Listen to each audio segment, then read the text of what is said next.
અને તમારી બેનપણી એવું ઓધ્યાલી સાચું ખોટું અને મળી જ ગયા હશે તું તો મારા ધામમાં જ આવીને મળી ગયા હશે સુરત વાળા અમદાવાદ વાળા બે મળ્યા હશે ને તો હારી બેનપણી થઈ જઈ હશે એવા એવા દીકરા હોય છે કે સુરત નો હોય કોઈ મતલબ કાઠિયાવાડ નો હોય એ બે ના પરિચય હોય પણ રવિવાર આવતા જતા ભેગા થાય ને તો મિત્રતા થઈ જાય પણ એટલું ધ્યાન રાખજો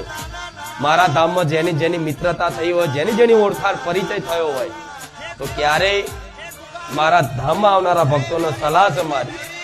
કે ક્યારેય મારા ધામમાં કદાચ તમારી ક્યાંક બે જણની ઓળખાણ થઈ હોય ને તો ક્યારેય પૈસાનો લેતી દેતીનો ઊંચીના વ્યવહાર કરવો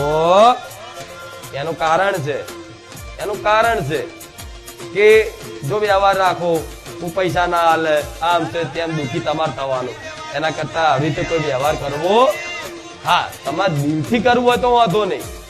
કોકને એવું મદદ દવાખાનું હોય આ છે તે છે તો મદદ કરો હું ના નહીં કહેતી ને મદદ કરવાની મારા ધામમાં તે કોઈક તમને ઓળખીતું હોય અને ખરેખર દવાખાની જરૂર હોય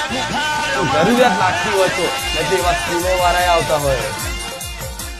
આવડત વાળા સારું સારું બોલી મતલબ પણ એ બધું જોર તો હું રાખીશ મને આપી દે પણ મેં સલાહ આલી ખાલી બરોબર